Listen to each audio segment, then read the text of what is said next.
할렐루야. 예, 반갑습니다. 이렇게 주 안에서 귀한 만남을 주신 하나님께 영광 돌리고 또 주 안에서 지체된 여러분들과 함께 또 귀한 은혜 나누는 시간 되게 하심을 너무 감사합니다. 지난날 저에게 상당히 참 큰 어려움이 있었는데요. 불과 3개월 정도 전에 제가 25이라는 나이 우리 딸을 저와 함께 같이 성악을 전공하는 딸인데 무대 위에서 이렇게 추락사고를 당해서 하늘나라로 보냈습니다. 참 힘들더라고요. 솔직히 많이도 울었고요. 경북대학교 그 중환자실 로비에서 참 온갖 외래 환자들이 다 오가고 있는 그 교차로와 같은 그런 복도에서 저는 무릎 꿇었습니다.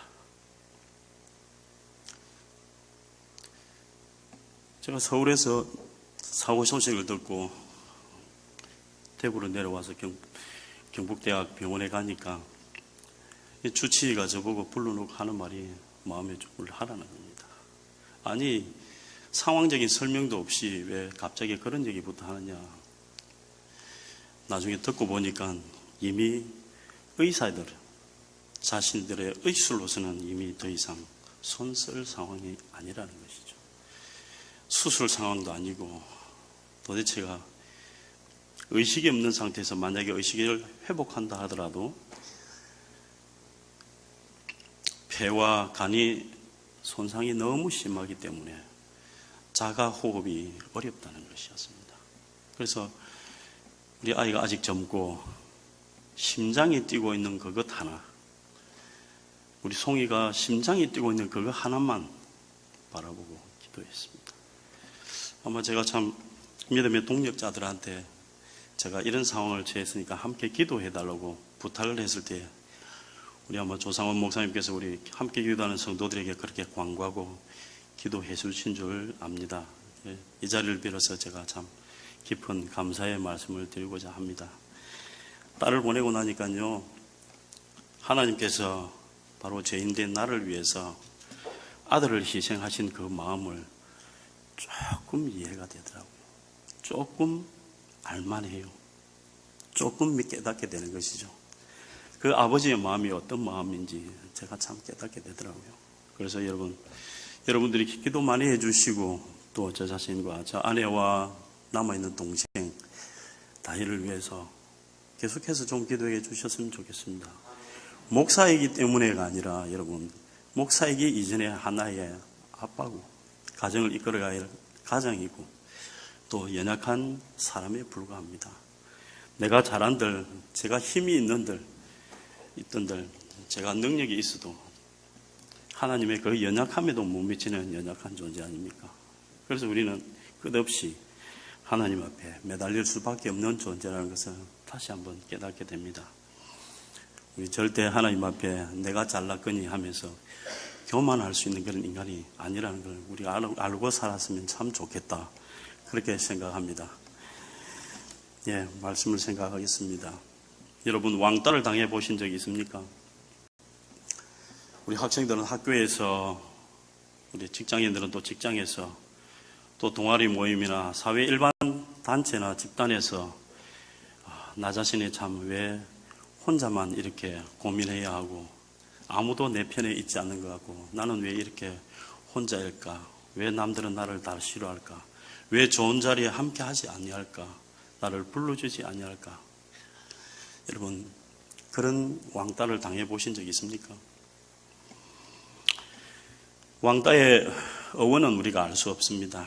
하지만 어느 순간인가부터 우리 사회생활 속에서 너무나 친숙해져 있는 용어가 되어버리고 말았습니다. 여러분, 우리 자녀들 중에서 또 혹 이웃 중에서 우리 자녀들이 학교에서 그런 일을 당했다고 소식 들을 때에 기분이 유쾌하고 좋습니까? 아니지 않습니까? 그런데 여러분, 당사자가 되어 봤을 때 그 심정 이해할 수 있겠습니까? 왕따를 당하게 되면요, 일단 사람이 싫기 때문에 행동 반경이 좁아질 수밖에 없죠. 사람을 만나는 일 자체가 스트레스입니다. 힘듭니다. 사람이 보기 싫은 거죠. 특별한 일이 아니고서는 어떻게 됩니까? 집 밖에 출입을 삼가고 문을 걸어 잠그고 안에서 지내는 경우가 많습니다. 그야 말 그대로 참 두문불출한다는 말이 거기에 맞는 말이죠. 영어로는 우리가 얘기할 때에 뷰링이라는 말이 있습니다. 이게 집단 따돌림입니다. 이걸 그대로 해석을 하면요, 조직 혹은 집단 내에서 상대적으로 약자인 특정인을 대상으로 지속적이고 반복적인 괴롭힘과 공격적인 행동을 하는 현상 또는 그 대상을 지칭하는 말이라고 합니다. 여러분, 왕따를 당해보셨다면 그 심정을 이해하시듯이 정말 내 주변에 이웃에 정말 내가 알지 못한다 할지라도 그런 사람을 발견한다면 여러분 친구가 되어 주십시오. 좋은 친구가 어떤 친구입니까? 가장 힘들어할 때 함께 했던 친구, 함께 있어줬던 친구, 말 한마디 하지 않아도 그냥 옆에서 같이 눈물 흘려주고,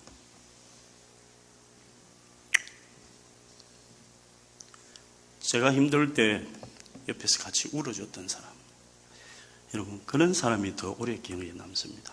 물론 격려금도 많이 주고 참 물질적으로도 후원해주는 그런 일들도 좋은 일이긴 하겠죠. 하지만 여러분, 예수님도 우리가 가장 연약하고 사회적 약자들을 먼저 찾아가셔서 그들의 마음을 읽어주시고 만져주셨던 것처럼 우리의 삶도 예수님의 제자라면 바로 그런 삶을 살아야 하지 않겠나 생각합니다. 여러분, 정신적으로 왕따가 되면 이런 충격이 되어서 다른 모임에는 일체 이제 삼가하게 되죠. 나가기가 싫은 겁니다.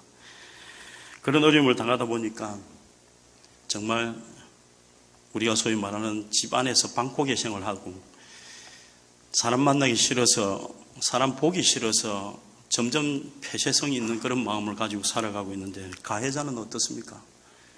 아주 도로를 활보하고 있습니다. 이게 우리 인간이 살아가는 사회입니다. 세상에 시리즈에 꼭 필요한 일이 아니면 외출을 하지 않죠. 세상이 싫고 사람들 얼굴이 보기 싫으니까 스스로 자꾸 그렇게 마음을 닫게 되니까 혼자라는 생각이 더 깊게 여겨지고 자신을 컨트롤할 수 있는 어떤 그런 상황이 안 되게 되죠. 전혀 그런 상황이 되지 못하는 곳까지 미치게 되죠. 한 말 그대로 정상적인 생활이 어렵죠. 살아있는 것 자체가 참 대단하다고 할 수밖에 없는 그런 상황입니다. 그래서 여러분 어떻습니까? 심한 우울증이 오기도 하고 그래서 자살이라는 극단적인 그런 생각에 이르기도 하는 사람이 우리 주변에 얼마나 많이 있었습니까? 시작부터 제가 왜 왕따에 대해서 이렇게 얘기했는지 여러분 한번 생각해 보십시오. 오늘 우리가 읽었던 요한복음 4장에는 사회적으로 또한 영적인 그런 삶 속에서도 왕따를 당한 여인이 등장을 합니다. 이 여인이 이름이 무엇인지, 이 사람이 어떤 삶을 사는지, 어디 출신인지, 직업이 무엇인지 성경에서는 전혀 언급이 없습니다. 다만 사마리아 사람이라는 것, 사마리아 여인이라는 것, 그가 살고 있는 곳이 수가라는 동네라는 것, 그것밖에 없습니다. 상세한 설명이 없다 보니까 이 사람이 어떠한지는 우리가 알 수 없습니다. 하지만 이 사람이 예수님을 만나서 대화하는 과정 속에서 이 사람이 어떠한 삶을 살고 있는지, 지금 그 사람의 심중이 어떠한지는 우리가 짐작하고 알 수 있습니다.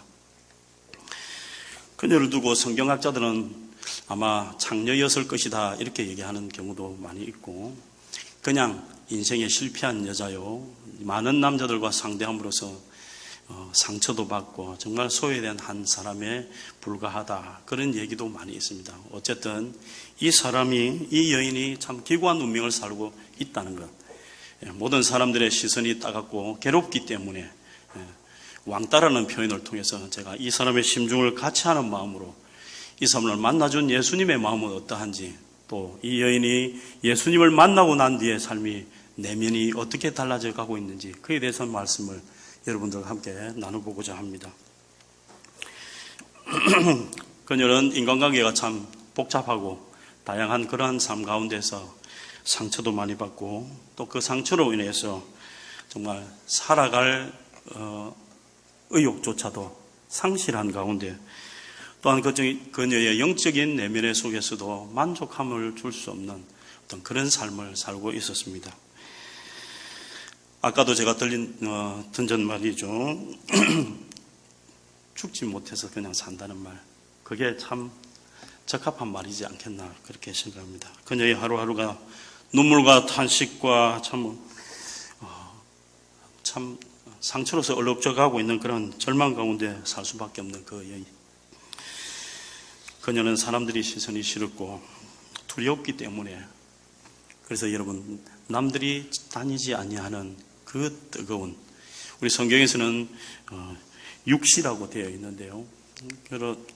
그때 당시에 이스라엘 백성들이 시간을 정할 때는 로마시에다가 많이 따랐죠. 그래서 1년 하루 24시간을 6등분으로 나눠서도 얘기하는 경우가 많고요. 혹 다른 지역에서는 4등분을 나누긴 했는데, 어쨌든 6시라고 얘기하는 건 우리나라 한 12시 정도라고 생각하면 해보십시오. 여러분, 팔레스틴 지역이 어떤 지역인지 대략 아시지 않습니까? 우리나라가 영상 40도 되었을 때 여름이 엄청 더웠잖아요. 그런데 지금이나 그때나 팔레스틴 지역은 40도를 웃도는 온도입니다. 그래서 바깥 출입이라 하는 것은 정말 지금 자살하는 행위나 다름없을 정도로, 나무가 그리 많은 지역이 아니잖아요. 그죠? 광야 같은 지역입니다. 모래바람이 많고, 또 흙바람, 또 바위산, 정말 풀 한 포기조차도 살아갈 수 없는 어떤 그런 환경 속에서, 여러분, 낮 시간에 한 10시부터 시작해서 오후 한 4시, 거기까지 정말 뜨거운 시간입니다. 그래서 아예 문을 걸어 잠그고 안에서 잠을 자든지 가족들과 보내는 시간이 많죠. 대부분 그 사람들 다 잡니다. 제가 잠시 로마에 공부를 하러 간 적이 있었는데요. 그 사람들도 한여름에는 한 12시까지만 일을 하고 그 이후에 한 4시 반까지는 잡니다. 그리고 우리 같이 좀 그 지역에 잘 박지 못하는 유학생들은 어떻게 합니까? 겁도 없이 그 시간에 슈퍼에 뭘 사러 갑니다. 근데 문이 잠긴 것을 보고 이해를 못하는 그런 경우가 있죠. 그게 이제 차츰 며칠씩 지나가면서 그게 익숙해지다 보니까, 이 사람들은 이 더운 시간에는 일을 하지 않구나, 그걸 알게 되는 것이죠. 그때부터는 이제 미리 오전에 사놓든지, 특히 또 이 사람들은 주일은 무조건 쉬기 때문에 신앙이 있어서 쉬는 것이 아니라 휴일은 무조건 쉰다는 이런 개념들이 몸에 딱 배어 있다 보니까 토요일 날 버스표 같은 것도 미리 사놓지 않으면 주일은 못 삽니다. 그거 마찬가지입니다. 팔레스틴 지역도 이런 환경이었죠. 그래서 여러분, 많은 사람들이 문을 걸어 잠그고 집 안에서 활동하는 그 시대에 사람의 눈을 피해서 이 여인은 물동이를 들고 물을 기르러 옵니다. 거기서 예수님을 만나게 되죠. 예수님도 일부러 거기에 간 것을 우리가 나중에 알게 됩니다. 의도하신 바가 있죠. 여러분, 마태복음 10장 5절에 보시면은 평소에 예수님은 12제자들을 하여금 사마리아로 들어가지 못하게 금했습니다. 왜 그랬습니까? 물론 사마리아 사람들과 이스라엘 사람들은 원수지간이라고 얘기하죠. 그죠? 원수지간이라고 하지만 유대인들은 사마리아 사람들을 개처럼 취급했습니다. 왜요? 피가 순수 혈통을 아니기 때문에, 그 사람들이 순수 혈통을 지키지 않았기 때문에, 이방인들과 혼혈이 되는 그런 상황이 있었기 때문에, 그래서 그 사람들을 순수 혈통인 우리 유대인이 아니기 때문에 사람 취급을 안 하고 개처럼 취급했죠. 그래서 여러분, 예루살렘에서 그 윗지방에 있는 갈릴리까지 가기 위해서는 반드시 통과해야 될 부분이 사마리아입니다. 그럼에도 불구하고 사마리아 땅을 질러갈 수 있는, 그죠? 지름길임에도 불구하고 그쪽으로 가지 않고 사해나 이런 데 배를 타고 건너가서 가는 경우가 참 많았죠. 그 정도였습니다. 물론 예수님도 그런 상황이기 때문에 가지 말라고 얘기한 부분도 있지만, 오늘 이 시간에 이렇게 사마리아 땅에 들어가서 한 사람을 만나기 위해서 그때 준비한 시간이 아니기 때문에 그렇게 일렀지 않았나, 성경학자들은 그렇게 많이 해석을 합니다. 그런데 참 오늘은 예수님이 제자들을 데리고 사마리아 성 수가라는 동네에 들어가게 되고, 이 동네에서 그 물을 기르러 온 한 여인을 만나게 됩니다. 그녀는 사람들과 마주치는 것을 피하기 위해서 그 시간에 찾아왔지만 결국 그 우물가에서 한 사람을 만나게 되죠. 그것도 유대인 남자를 말입니다. 그 유대인 남자가 누구죠? 그 유대인 남자가 누구죠? 예. 몰라서 대답 안 하시는 겁니까? 아니면 겸손해서 안 하시는 것인지. 예수님이죠. 예수님인데, 여러분, 사람을 피해서 이 자리를 찾아왔다고 했는데, 그 순간 사람을 만나게 되죠. 그것도 유대인의 남자를 만났을 때 이 여인이 당혹스러웠겠습니까? 아니면 태연했겠습니까? 예, 그것도 제가 질문 수준이 아닌데 제가 질문한 겁니까? 예. 당연히 당혹스럽겠죠. 당황했지 않겠습니까? 아니, 이 시간에 아무도 없어야 되는데 웬 사람이, 그것도 유대인 남자가 말이죠. 그러면 평소 같았으면 어떻게 했을까요? 서로 피하게 되죠. 그런데 어떻습니까? 예수님은 이 사람을 만나기 위해서 목적이 있었기 때문에 거기에 가셨지 않습니까? 그러니까 당혹스러워하는 그 여인에게 예수님께서 이렇게 말씀하십니다. 어떻게 해요? 내게 물을 좀 다오. 내게 물을 좀 다오. 그렇게 말씀하시니까 이 여인이 놀라게 되죠. 어떻습니까? 여러분 4장 9절을 한번 같이 읽어볼까요? 4장 9절 읽어보시겠습니다. 사마리아 여자가 이르되 당신은 유대인으로서 어찌하여 사마리아 여자인 나에게 물을 달라 하나이까 하니 이는 유대인이 사마리아인과 상종하지 아니함이로라. 아멘. 당시 유대인들이 사마리아 사람을 무시하는 것, 이 여인도 잘 알고 있다는 뜻입니다. 특히 공공장소에서 유대인의 사마리아 여인과 대화를 한다는 것은 상상조차 할 수 없는 일이죠. 다른 유대인들이 만약에 이 현장을 목격했다면 아마 손가락질하고 수군거리며 욕도 했겠죠. 더 심하다면 돌도 던졌을 것입니다. 그러나 예수님은 그런 것에 전혀 연연하지 아니하시고 내게 물을 좀 달라라는 말씀으로 대화를 이끌어 가셨습니다. 예수님이 그 어색하고 참 황당해하는 그 여인과의 대화의 접촉점을 내게 물을 달라 함으로 시작을 하신 것이죠. 그런데 이 여인이 생각보다 편견이 참 두꺼운 것을 봅니다. 낯선 유대인 남자의 요구에 바로 응하지 않는 것이죠. 이에 예수님이 다시 그 마음을 살피시고 이렇게 말씀하십니다. 여러분 10절입니다. 예수께서 대답하여 이르시되 내가 만일 하나님의 선물과 또 내게 물 좀 달라 하는 이가 누구인 줄 알았더라면 내가 그에게 구하였을 것이요 그가 생수를 내게 주었으리라. 아멘. 예수님이 생수를 주시겠다는 말, 앞에 말 뒤에 말을 다 따내고 딱 있는 예수님께서 생수를 주시겠다는 이 말에 여자가 관심을 보입니다. 11절 볼까요? 주여 물기를 그릇도 없고 이 우물은 깊은데 어디서 생수를 얻겠냐고 질문을 하게 되죠. 여인이 예수님이 말하는 의도를 알아차린 겁니까? 전혀 모르고 있는 것이죠. 그죠? 지금 이 상황에 자기가 가지고 있는 두레박이죠. 그죠? 이런 것 아니면 예수님은 가지고 있는 그런 게 없기 때문에 물을 기를 수가 없는 거죠. 이 여인은 그렇게 이해한 겁니다. 낯선 유대인 남자와 대화에 이제는 이 여인이 호기심을 갖게 되죠. 그래서 예수님께서 생수를 주시겠다 하시니까 이 여인이 관심을 보면서 하는 말이 주여 물기를 그릇도 없고 이 우물은 깊은데 어디서 생수를 얻겠느냐 이런 질문을 하게 되죠. 어느 정도의 진전이 있습니다. 무관심했다면 그냥 돌아서 가버릴 수도 있지만 얘는 약간의 관심을 갖게 됐고 예수님의 생수에 대한 진정한 의미를 깨닫지 못했지만 그는 물 담는 그릇도 없다는 것에 있어서 그런 질문을 던짐으로 인해서 자기 자신의 생각하는 것과 예수님의 의도하는 바를 깨닫지 못하고 있던 그 갈등의 짧은 순간을 우리에게 지금 보여주고 있는 것입니다. 그는 생수를 단순히 어떻게 해요? 흐르는 물이라든지 샘솟는 물 같은 것으로 오해했던 것이죠.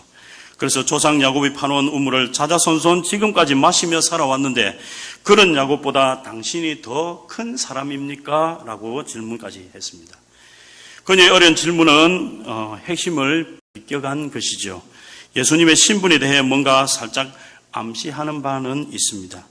그녀는 예수님과 진전되는 대화에서도 나타났듯이 예수님을 부르는 호칭도 점점 달라져감을 알 수 있습니다. 처음에는 어떻게 했습니까? 당신이라는 말을 했었죠. 그 다음에는 어떻게 합니까? 주여라는 말로 바뀌어져 있는 것을 봅니다. 자, 우리 9절을 한번 보시고 또 10절도 읽겠습니다. 9절을 한번 볼까요? 사마리아 여자가 이르되 당신은, 거기까지 하시고요. 우리 10절에 한번 볼까요?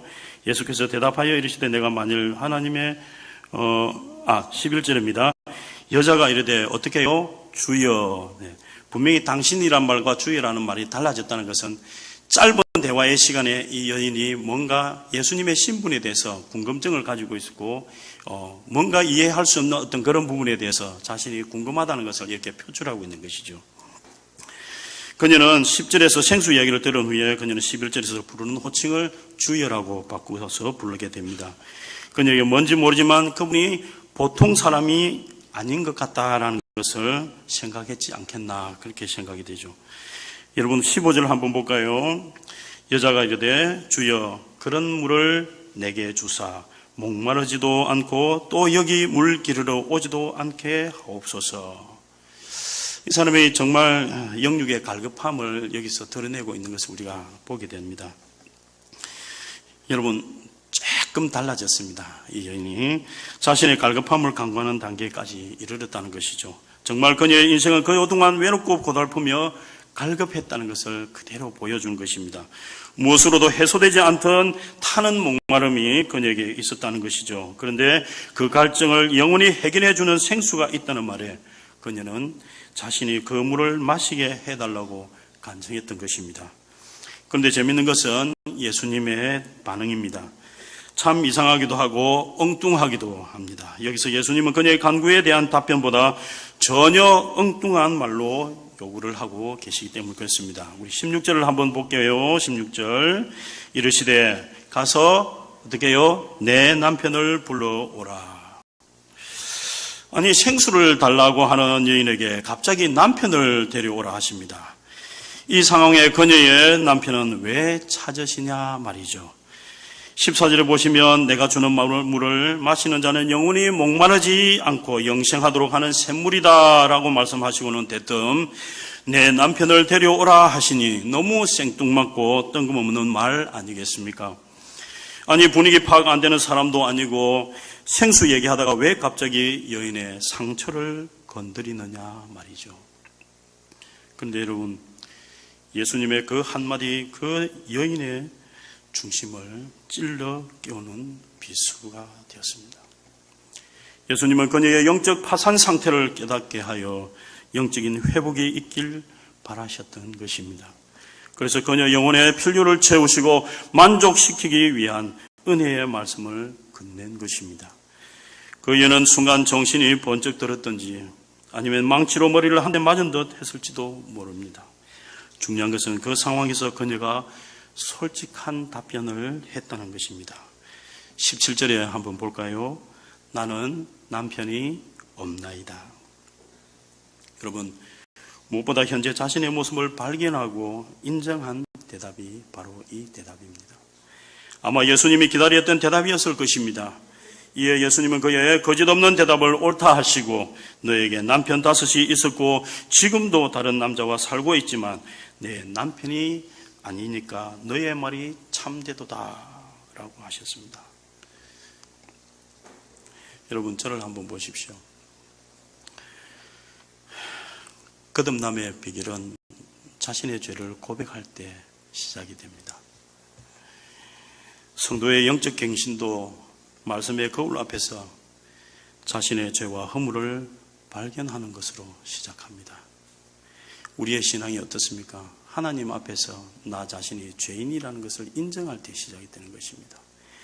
지금 이 현실에서 이 여인은 예수님 앞에서 자기 자신이 죄인이라는 것을 발견하게 되는 그런 과정입니다.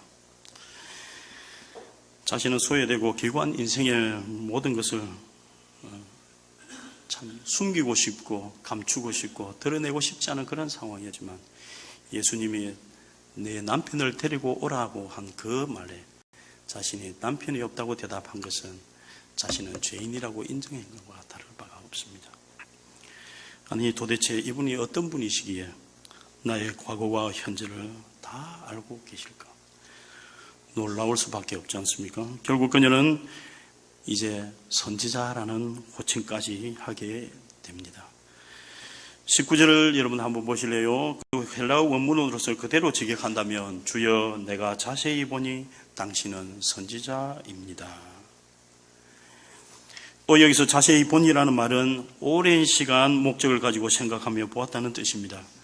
이는 사마리아 여인이 예수님과 대화하는 동안 계속해서 이분이 누구신지 생각하며 보았음을 의미하고 있습니다. 앞에서 주여라고 했었는데 이젠 선지자라고 불렀으니 짧은 시간에 참 많은 발전이 있었다는 것을 우리가 보게 됩니다. 이쯤 되니 사마리아 여인은 이제 신앙적인 이슈로 화제를 돌리고 있습니다. 사실 모든 인간의 문제 중 가장 기본적인 문제가 종교적인 문제이지 않습니까? 20절을 보시면 여인의 질문이 이렇게 합니다. 당신이 선지자시면 대답해 주십시오. 우리 조상들은 대대로 그리심산에서 예배를 드렸는데 유대인들은 예루살렘에 예배 장소가 있다고 들었습니다. 여러분, 그리심산 하면은 우리가 다른 뜻으로 어떻게 얘기하죠? 축복의 산이라고 합니다. 그런데 이 여인이 질문하고 있는 것은 우리 조상들은 대대로 이 축복의 산 그리심산에서 예배를 드렸는데 유대인들은 예루살렘에 있는 성전에서 예배를 드렸지 않습니까? 이에 대해서 예수님 제대로 대답해 주십시오. 여러분, 이 여인은 예배할 때의 장소에 대해서 질문하고 있다는 것을 우리가 알 수 있죠. 그런데 사실 여러분, 예수님께서는 장소는 이렇고 저렇고 얘기하지 않습니다. 설명하지 않습니다. 오히려 예수님께서는 예배하는 장소가 문제가 아니라 때가 중요하다는 것을 우리에게 일러주셨죠. 예배할 때가 올 것이다. 그때에 영과 진리로 예배해야 한다라는 말씀입니다. 중요한 것은 여러분, 영과 진리로 예배한다는 말씀인데 이때 우리가 정말 놓치지 말아야 할 것이 앞에 있는 말씀이죠. 하나님은 영이시니라는 것입니다. 여러분, 하나님이 영이시라는 것은 하나님의 속성이고 본질을 말하고 있습니다. 하나님은 영이시기 때문에 우리처럼 장소와 시간의 제한을 받는 그런 존재가 아니라는 것을 우리에게 일깨워주는 것이죠. 하나님은 영이시기 때문에 어느 곳이나 임재하시며 언제 어디서나 예배를 받으실 수 있는 분이다라는 것입니다. 그러므로 예배하는 자는 영과 진리로 드려야 한다라는 것을 우리에게 교훈하고 있는 것이죠. 여러분, 영으로는 성령으로 인해라는 말씀이고 진리는 예수 그리스도 안에서라는 뜻으로 해석할 수 있습니다. 그래서 이걸 종합해 보면 어떻습니까? 예수 그리스도 안에서 성령의 인도하심을 받아 예배 드려라라는 말씀입니다. 여러분, 예배는 구경하는 것이 아니죠. 그래서 우리가 예배 본다 이런 말들은 바른 말입니까? 바른 표현이 아니죠. 예배 드린다, 예배한다, 이런 것이 바른 표현이겠죠. 구경하는 것도 아니고 뭐예요? 드려지는 행위이고 우리의 삶을 또는 우리의 모든 인생 전부를 다 하나님께 드려지는 그 헌신의 시간이 바로 예배라는 것을 우리가 알게 됩니다. 그래서 여러분, 내가 원하는 조건대로 내가 가지고 있는 환경대로 하나님께 드릴 수도 있겠지만 그보다 더 중요한 것은 하나님의 바라시고 하나님께서 원하시는 바가 무엇인지 그것을 깨닫고 드리는 것이 바른 예배가 될 수 있습니다. 그렇게 할 때 영과 진리라는 말씀이 적합한 표현이겠죠.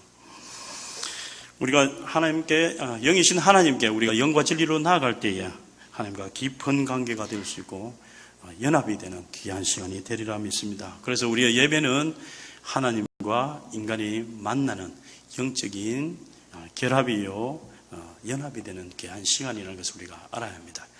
우리가 육적으로나 영적으로나 심적으로 모든 것들이 온전하지 못하고 흠이 많을 때는 그 예배를 하나님께서 기쁘게 받으시지 않는다는 것을 우리에게 교훈하고 있습니다. 예배에 관한 이야기에서 드디어 여러분 사마리아 여인이 깨달음이 왔습니다. 생수 이야기에서 이해를 못하였지만 남편 이야기에서 죄인된 자신을 발견했고요. 예배에 대한 이야기에서는 예배하는 장소가 중요한 것이 아니라 영과 진리로 드리는 예배가 중요하다는 것을 이해했습니다. 그런데 이제는 그 예배의 시련은 메시아의 오심을 통해 그 진리가 가려질 것이라는 고백 가운데 이제 서 있습니다. 그런 그녀에게 예수님은 26절에서 말씀하십니다. 우리 26절을 한번 읽어보겠습니다. 26절요. 예수께서 이르시되 내게 말하는 내가 그라하니라. 누구든지 그 당시에는 메시아가 오실 것이라는 것을 알고 있었습니다. 서기관들, 성경을 연구하는 사람들뿐만 아니라, 그죠? 당연히 그 시대가 되면 예수님, 곧 메시아, 예수 그리스도가 오실 것이라는 것을 다 알고 있었습니다. 헤롯이 유대인의 왕이 태어났다고 했을 때에 누구를 불러서 물어보죠? 서기관들 보고 불렀습니다. 도대체 이게 무슨 말이냐 했을 때에, 이 장소를 말해보라 했을 때에 서기관들이 성경을 많이 연구했으니까 대부분이 알고 있죠. 저 베들레헴 땅이라고. 하지만 그 사람들은 지금 예수님을 경배하러 온 동방박사들 앞에서 자신들도 쫓아 거기서 예수님을 만나야 할 것이라는 그런 믿음조차도 없던 사람입니다. 그러니까 함께 따라 나서질 않았던 것이죠. 단지 성경을 많이 알고 있었기 때문에 베들레헴에서 유대인의 왕이 난다는 것을 일러주었을 뿐입니다. 참 아이러니하지 않습니까? 누구보다도 성경을 더 많이 알고 있었고 누구보다도 더 성경을 외우고 있을 정도로 그런 사람들조차도 이제 곧 오실 메시아에 대해서, 그리고 이렇게 찾아온 동방박사들의 그 의도도 이해하지 못하고 단순히 그냥 성경을 아는 지식만으로만 그치고 있었다는 사실은 참 오늘날 우리로 하여금 참 교훈하는 바가 있지 않겠습니까? 여러분, 우리 함께 29절 30절을 다시 한번 읽어보겠습니다. 29절 30절. 내가 행한 모든 일을 내게 말한 사람을 와서 보라. 이는 그리스도가 아니냐 하니 그들이 동네에서 나와 예수께로 오더라. 아멘. 예수님께서 26절에 내가 바로 너희들이 기다리고 있는 메시아 그리스도다라는 것을, 메시아이심을 고백했습니다. 밝혔습니다. 그리고 이 절묘한 타이밍에 이제 예수님께서 그 사마리아 수가성으로 들어오면서 제자들에게 음식을 구해러 오라고 보냈던 그 제자들이 그 우물가로 다가오게 되죠. 그런데 절묘한 이 타이밍에 이 사마리아 여인은 예수님이 바로 메시아인 것을 깨닫게 되고 자신을 생명과 같이 지키던 그 물뚱이조차도 던져버리고 마을로 달려 들어가는 모습을 우리가 지금 읽었습니다. 여러분, 오늘 우리가 만난 사마리아 여인은 어떤 사람이었습니까? 남자 문제로 아픔이 많고 도덕적으로는 추한 여인이었습니다. 왕따 당했던 삶입니다.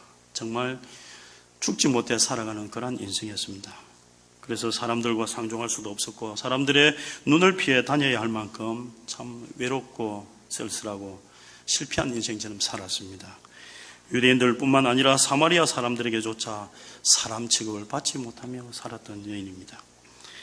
이렇게 사람들과의 관계에서 실패하니 참 육적으로 갈급했고 영적으로 더욱 목마른 영혼이었습니다. 그런데 그녀가 어느 날 예수님을 만난 후 모든 문제들이 다 해결되었음을 우리가 보게 됩니다.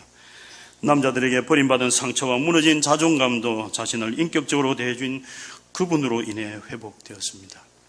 남편 이야기로 죄인인 자신을 발견하고 영생을 약속받았습니다. 예배에 대한 바른 자세가 뭔지도 예수님이 일러주시는 말씀을 통해 깨닫게 되었습니다. 그리고 그녀는 사람들을 피해 다녔던 삶이 아니라 이제는 사람들을 찾아가는 사람으로 변화되고 달라졌습니다. 그녀에게는 지금 물동이가 중요한 것이 아니라 메시아를 만나 구원의 기쁜 소식을 전하는 것이 더 중요하였기 때문에 그녀가 마을로 들어가며 외쳤습니다. 나의 모든 부끄러운 과거를 다 알고 계신 이분을 보라. 그리스도가 아니냐. 이 외치는 소리에 사람들이 밖으로 나옵니다. 이전에는 그들도 보지도 않던 이 여인의 외침에 사람들이 관심을 보였습니다. 그리고 하나둘 동네 사람들이 예수님 앞으로 나옵니다. 결과가 어떻게 됐겠습니까? 39절 우리 함께 읽겠습니다. 39절.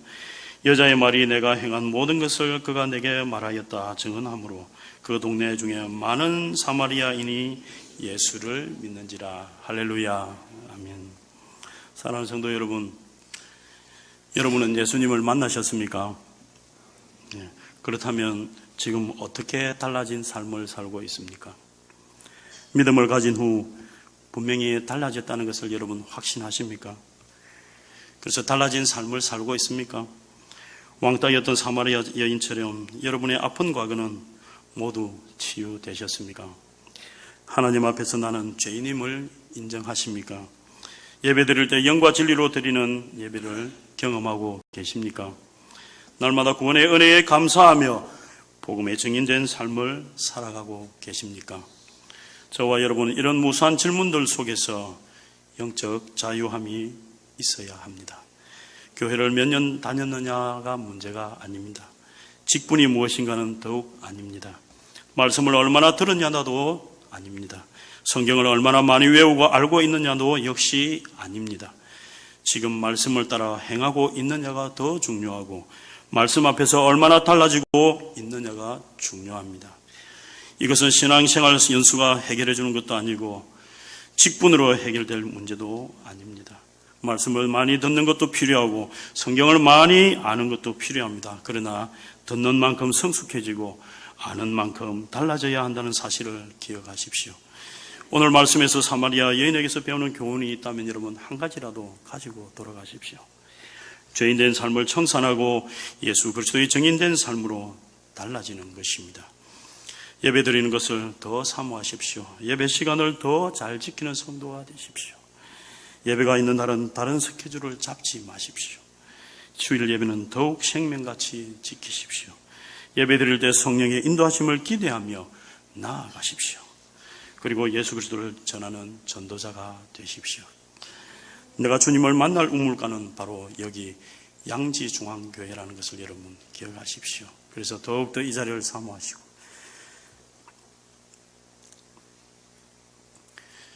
주님의 몸된 교회를 위해서 참 기도하며 이 교회를 지키기에 최선을 다하는 여러분 성도가 되시길 바랍니다. 이제부터 여러분 신분이 달라졌습니다. 주 예수 그리스도를 옷 입고 달라진 신분으로 살아가는 성도가 되십시오. 진리를 밖에서 찾지 마십시오. 안에 있습니다. 그리스도 안에 있습니다. 교회 안에 있습니다. 서로 사랑하고 존경하기도 모자란 우리 한평생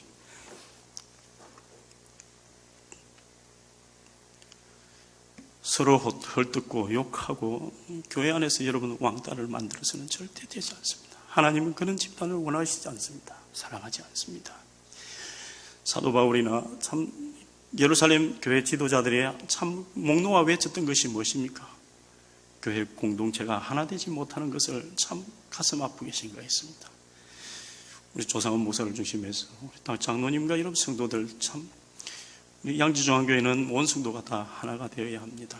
그래서 참 앞으로 미래에도 이 교회를 통해서 하나님께 어떻게 역사하실지 기대하는 마음으로 날마다 기도하며 달라진 모습으로 살아가시는 사랑하는 주의 백성들이 다 되시기를 예수 그리스도 이름으로 축복합니다. 우리 함께 말씀을 생각하면서 기도